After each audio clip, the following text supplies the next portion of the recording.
If you ever lost weight on a diet only to see it creep back within months, you're not alone. In fact, your experience reflects one of the most important theories in obesity science, the set point theory. Our bodies love balance, what scientists call homeostasis. Our body regulates blood pH and fat mass and temperature very tightly. It's all about biology. We have talked about that every bite talks to the brain. Before we dive into set point theory, let's step back.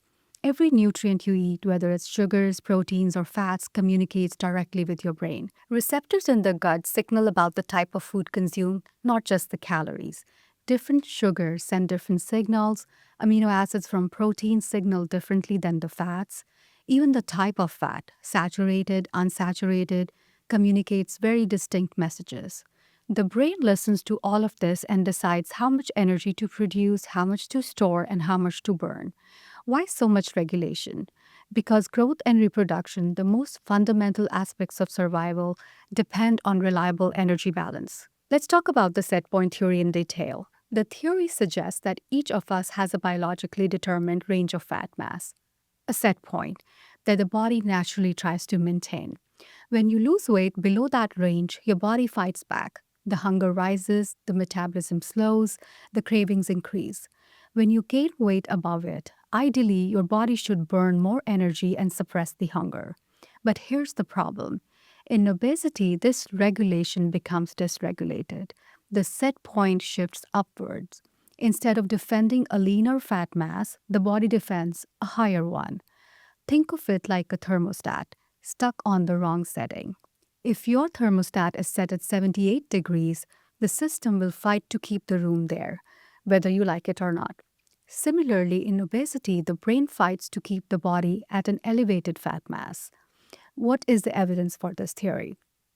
A landmark study published in the New England Journal of Medicine by Dr. Sumitran and colleagues demonstrated this vividly. After eating a meal, the hunger signals normally dip, then rise again after 4 hours later.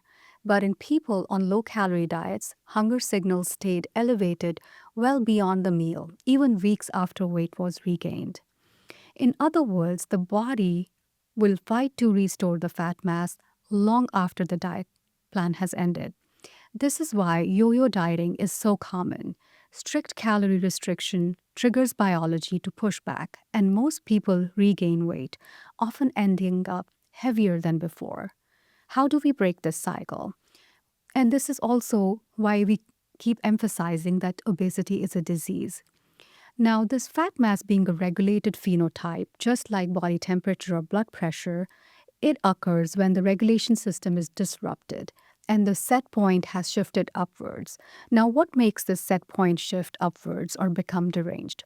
Genetics, environment, stress, medications, lifestyle, all contribute, but the final common pathway is elevation of the fat mass. This is why now we are rightly recognizing it as a disease and not about your choices or willpower. The abnormal physiology defending an unhealthy balance, and that can only be corrected by medication.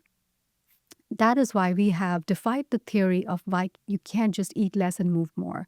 Your body is fighting to defend that higher fat mass just like it will maintain your blood pressure and temperature. The challenge and the future of treatment is not just about eating fewer calories, finding the perfect right diet, or exercising more, but about finding ways to reset the set point and restore the healthier regulation of fat mass.